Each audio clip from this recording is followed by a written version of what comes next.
Welcome back to the Behind the Well show. Roger Abel. I've got Elias Randall next to me. How are you doing today, Eli? Wonderful.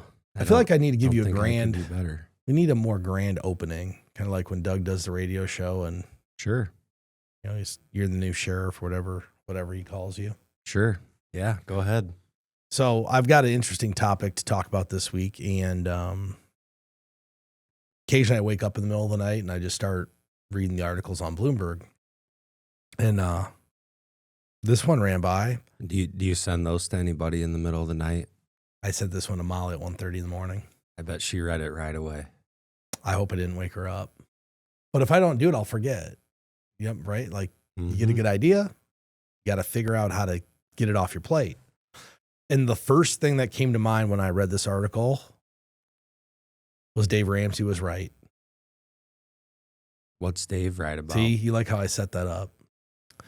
I don't know if he's necessarily right, but he's more right than a lot of people thought he was. And the article, it was put out by Market Watch, and the title is "The Guy Behind the 4% Rule Now Thinks That's Way Too Low."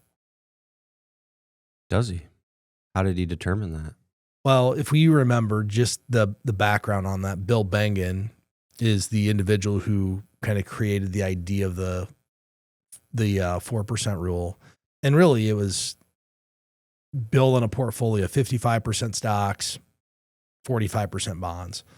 And he introduced it in 1994. And this actually isn't the first time he's really changed his mind on this. In fact, the original number was 4.15, but he decided to round it down to 4. He rewrote his book in 2006, so 19 years ago, and he's quoted as saying, "I've learned an awful lot since I wrote that book. I had a breakthrough 3 years ago that allowed me to offer people a rational, scientific way to choose withdrawal rates." So now he says, sure, you could take 6 or 7% now. Well, wait a minute. 6 and 7% is significantly different than 4. And it's more in line with what Dave Ramsey would talk about. Yeah, what's Dave say about that? Well, Dave says if you make 10, you could take 10, which I don't agree with that because that's an easy way to compound your losses. So I think what this really is it's a happy medium. So I wonder just this guy's age, Bill Bengen, he's 77 now.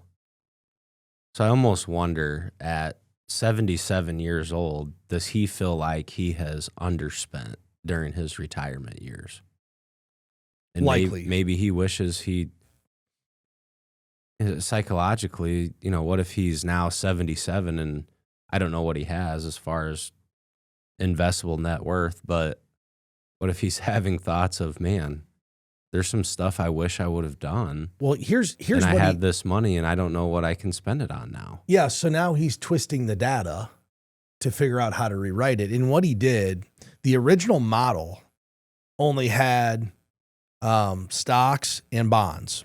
I believe it was large cap stocks, 2 asset classes, large company stocks and the U.S. 5-year bond. Okay.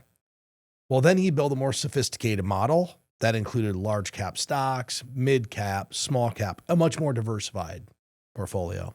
And that raised it to 4.7%. When he went and retested this, out of 400 investors, only one investor had a safe withdrawal rate as low as 4.7%. For the rest of them, the average safe withdrawal rate was 7%.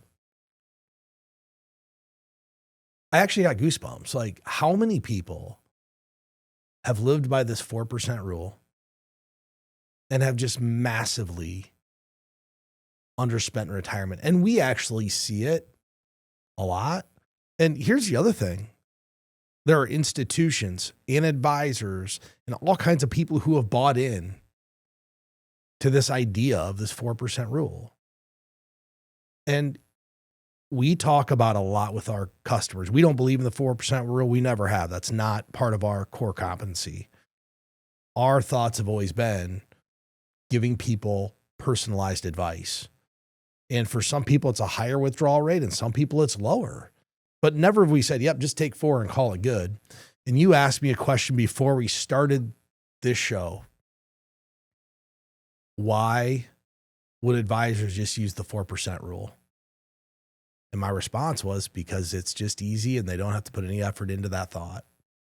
Doing a personalized distribution strategy, there's a lot of moving parts and requires effort. You know, I sat with some customers yesterday, and their situation, it's not overly complex, but kind of, because they have money in a lot of different spots, a lot of different asset classes. They spend a lot, but they can afford to. Well, this distribution plan I have to put together for them has to account for what are their needs, what are all the things they want to accomplish. And because they have non-retirement funds, they have retirement funds, they have tax-deferred annuities, they have Roth accounts, it's not just as easy as pulling money out. There's a lot of factors. At 4% of the total. At 4%. So at 1:30 in the morning, the first thing that came to my mind when I was reading this was Dave Ramsey was right. Kind of. Well, I don't necessarily believe either person is just outright wrong. I mean, there's some validity in the different ways of thinking about it. But here's what I kind of go to and I think about. And certainly I think something insightful from this is he's now saying you should be able to withdraw more, and he's 77. And as you mentioned, there's a lot of moving parts to someone's retirement. And okay, for the family that they say legacy money and leaving money for our kids is not important to us. We want to spend and enjoy what we have. Well, if you only spend and enjoy 4% of what you have, and now you're 85 years old and still have $3 million in your accounts, are you going to feel like you underspent, or are you going to feel like you could have spent a little bit more? And maybe that number could be higher, but it's not. So, and even if you do say, even for someone that does say, I want to have money at the end of my life because I want to make sure to cover my healthcare expenses, I want to make sure there's money to leave for heirs, you can still plan for that. And odds are the spending, your sustainable spending could easily be higher than 4%. Well, think about this. If you just withdrew 4% of the account, like every year, just said, I'm 65. I have $2 million. So I'm just going to take $80,000 a year. That's 4% of $2 million. Yeah, $80,000 a year. Well, the money would last until they were 90. It was never invested. Yeah, with no growth. With no growth. Like, honestly, if somebody's buying into the 4% rule, they'd be better off having a pension, because most pensions, the break even is not 25 years. If somebody came in here with a lump sum pension and said, should I do the lump sum or should I take the pension amount? And it took 25 years to break even, we'd be like, that's the worst pension ever.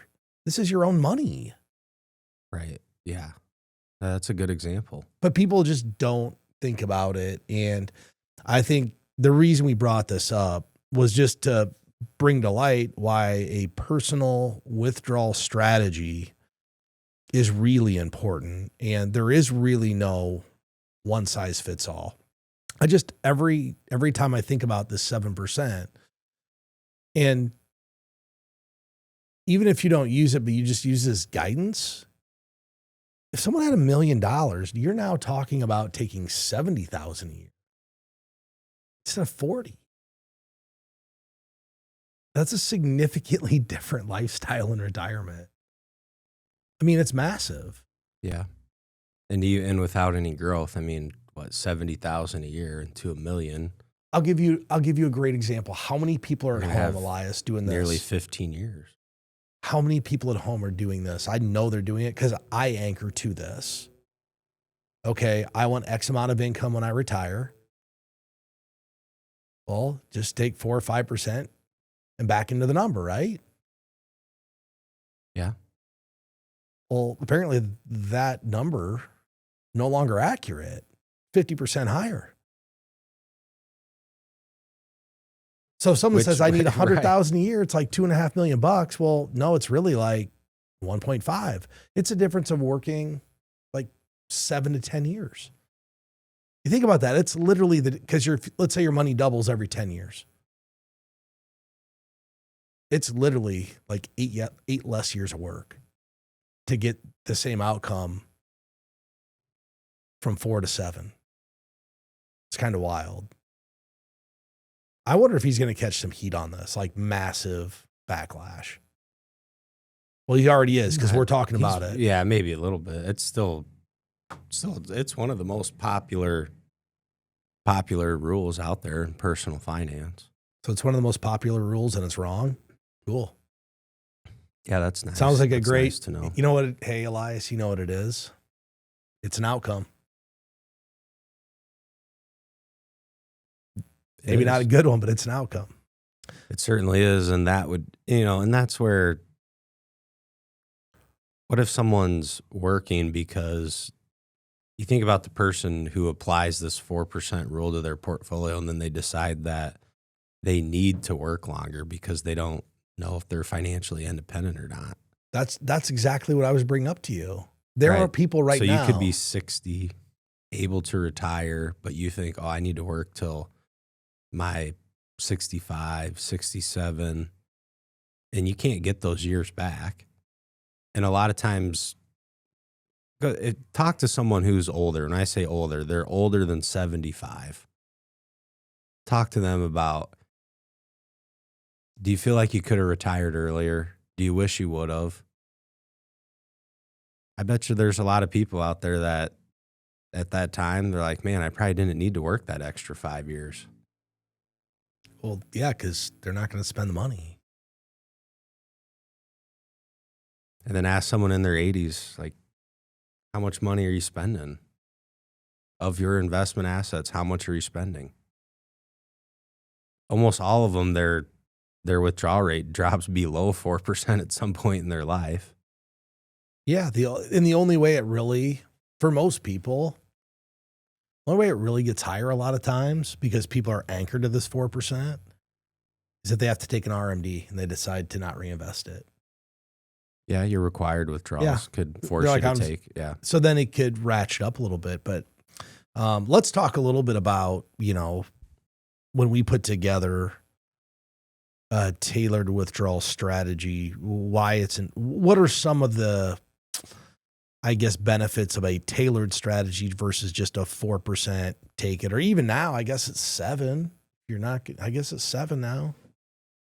I mean, I'm worried he's going to rewrite this article in another 20 years and it's going to be 3.5, but let's talk about the benefits of doing a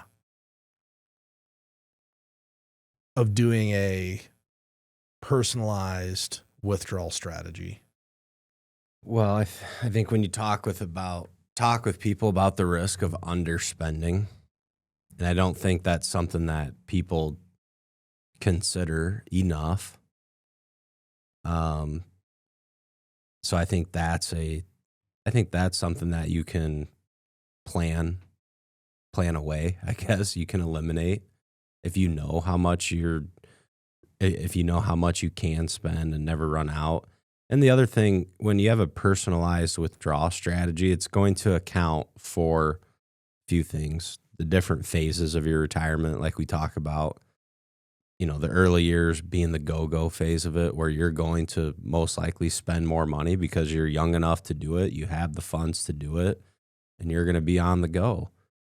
So it's going to account more for the different phases of your retirement. And it's also going to count, I think, for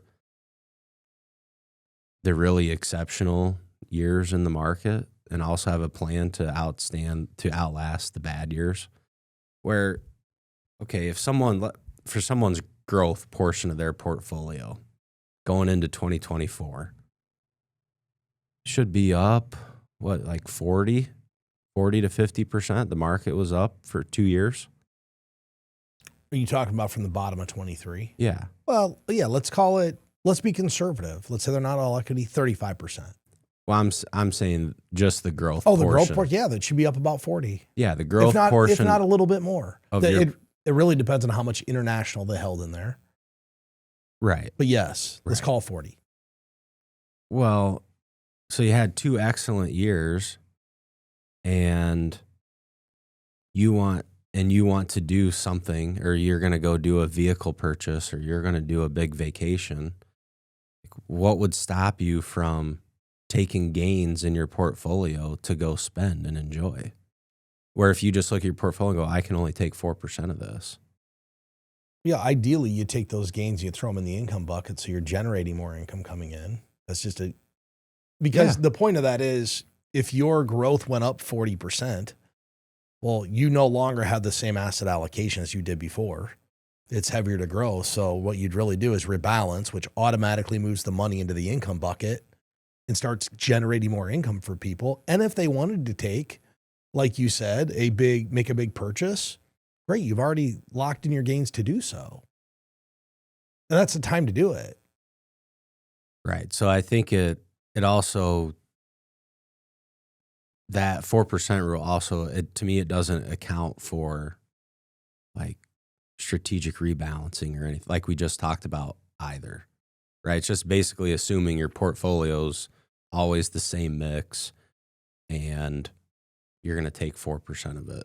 Well, I also think the other thing that a personalized plan does is it helps manage taxes. Like I briefly brought that up, but if you're just taking 4%, how are you determining where you're going to take it from? I don't know. They just pull it out, right? Oh, it's my 401k. I'll pull it out of there, whether that's the right spot or not. And when you sit down with someone at, Premier Investments, the advisors that we all work with, when they put together that distribution strategy, taxes will play a role if you've done a good job diversifying where your money's at and you have choices. Unfortunately, a lot of people don't have choices as to where they take their money from. If It's they just only an have, IRA. yeah, most people or a just have an 401k. IRA, right? Yeah. Right, but if you do, that's the other thing is being tax efficient. So, I don't know. Here's what I know for myself personally. I'm not going with my own money. I'm not going to subscribe to the 4% rule. Like I'm going to have a personalized spending plan for me and my family because I know that I'm going to want to spend the money and enjoy it and be retired. And what part of your retirement are you going to want to spend the money? Right away. Right away. That's the answer. I was making, Dude. That's the answers right away. You're not. I would spend the money in those accounts today. Didn't you tell me at 75? It wasn't irresponsible to do. Didn't you tell me at 75 you're just letting the kids make all the decisions in your life? 70. You should give yourself like 3 more years. I'm going to start doing the transition at 70. It's probably not a horrible idea. I mean, I know you think it's a good idea, but there is a point in time where we see it with individual clients and we see it with other people. Everybody hits a point where they don't make good decisions.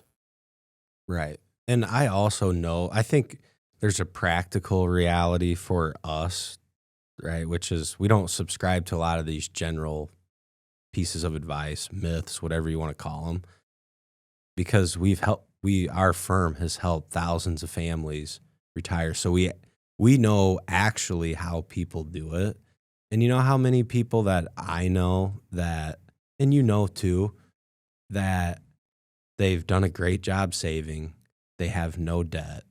They could just live on their Social Security checks.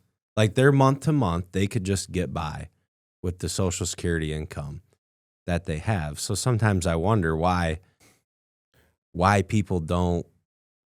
Dude, if you're 80 years old and could live your life on your Social Security, like, are you going to care if you spent? I'm not saying that's the responsible thing to do, but like, are you really going to care that you spent all your retirement money? Do you think people, if you really had a great time doing it? Do you think people overthink this? Because ultimately, I don't think people know what to think. Like, I just don't think they know what to think. I don't think they know how to navigate it. So I had a conversation with these clients in yesterday, and they asked about overspending. And if I thought they were overspending, would I let them know? And you know where I'm going with this. I said, yeah, we'll have the talk. I know. And sometimes I don't think people believe us when we say that, though, because no, we will have the talk. No, I know. But I think when, like the family you're talking about, great, very nice net worth, been great savers, live within their means. I think they expect us to say, oh, you're spending too much of your money. And I haven't, but I said, we'll have the talk. And then they're like, have you ever had anybody run out? I said, yeah. And they actually called up and asked if they were going to get the talk. And Elias said, I'm pretty sure. And I got thinking about it more because they ripped through a couple $1,000,000 in a fairly short amount of time. But they did it before they were like 74 probably. Like 74 is probably when they were out. Well, now they can't do anything. They're not mobile. So did it just kind of work out for them? What would they do if they had the money? They'd be doing what they do now. They just have more money in accounts. Right. So while we told them they were overspending, it actually just kind of worked out for them. And they really can't do anything anyway. I mean, if you really think about it. Is that outcome so bad? No, that's what I'm getting at is I don't like in their situation. And maybe that's where you have to take a look and reflect on your personal health a little bit too, because it was pretty clear when they retired, they probably wouldn't have that same health. You know, like they were never that healthy. They always had something going on. Maybe that has to be explored in someone's distribution plan, like a real good reflection of how long am I actually going to be able to go camping and, you know, do the things I want to do, go boating. And you kind of build the distribution strategy for that. And some people, when you have the overspending talk, like we've had, some people don't care. They didn't care. They're like, we really like what we're doing. We're doing stuff for our grandkids. We're enjoying life. They actually just didn't care. Right. So we fulfilled our duty. Our obligation to them was to tell them what they needed to hear. And we made it last as long as we could for them. Right. And they made a decision. But they certainly were not subscribing to the 4% rule. No, but my point is, they were spending more money in retirement than they ever made in a single year. Right. But guess what? They were happy doing it. They were happy, and it kind of worked out for them because today I know the stuff they bought, they couldn't go buy and do today. There's no possible chance they could do it. So I just, and you're talking because of physical limitations due to age and health. Right. Yeah. Yeah. And I don't think they're that unhappy that they don't have the money anymore. I don't think I would be if I were them. I don't think it'd bother me that much. I mean, they lived it up for what, 7-8 years? Like really good. I mean, like you said, spending more in retirement than they ever made. I hope that felt pretty good. I would hope. I hope so. Yeah. They got some cool toys. But I think that brings up a good point of what that personalized plan does for people as well. It really supports flexibility in lifestyle and flexibility in goals. You know, if you get 4%, now you're building your lifestyle and your goals around a 4% distribution. Or when you do a personalized one, okay, well, how long do you think you're going to have the mobility to do all this stuff? Great, let's front load this as much as possible. What are all the things you want to do? And then when you hit the kind of what we call the slow go years, when the mobility kind of goes away, we just plan for less spending. And that happens. And we see it happen. And people could tell me, well, it won't happen and inflation's going to happen. The reality of how people spend money, as you know, they start with typically a distribution amount that comes in every month. And they might take bigger ones for trips or cars or whatever they need to do, but they get a steady income coming in. And let's just say someone turns on a $5,000 a month distribution from their account. What I've realized over 2 decades of doing this is that very rarely do people ever raise the amount of income that they have coming in. It's rare, and it's never annually proportionate to inflation. Never. And if you think about what we do in those financial plans, you're inflating it at 3+% a year. So if they go 10 years and don't take a distribution, you planned on them spending 30% more and they never raised it. Occasionally, I think right after COVID, I would say 2022, 2023, I got a few calls for people who had been taking distributions for 6, 7, 8, 9 years. And like, hey, I need another $500 a month or some pretty nominal amount because inflation had kind of eaten into their budget. But that's the first time in 20 years of doing this that I really remember people like, hey, I need more money each month. And that's a function of we really haven't had any inflation for 15 to 20 years. I mean, nominal. Right. So those increases in withdrawals were not proportionate to the total inflation over their time being retired. Right. And people are inherently spending less money, even though they feel like they're spending the same. Right. Inflation goes up and you keep taking the same amount, you're really spending less. I think that's the other thing that having a really good tailored plan does. It really helps you eliminate the opportunity to underspend. Now, if transferring assets to your kids, grandkids, charities, whatever it could be is important, that's a different plan. Right. That's a totally different conversation. And also, because your spending will impact the ability and the amount that you can leave for people.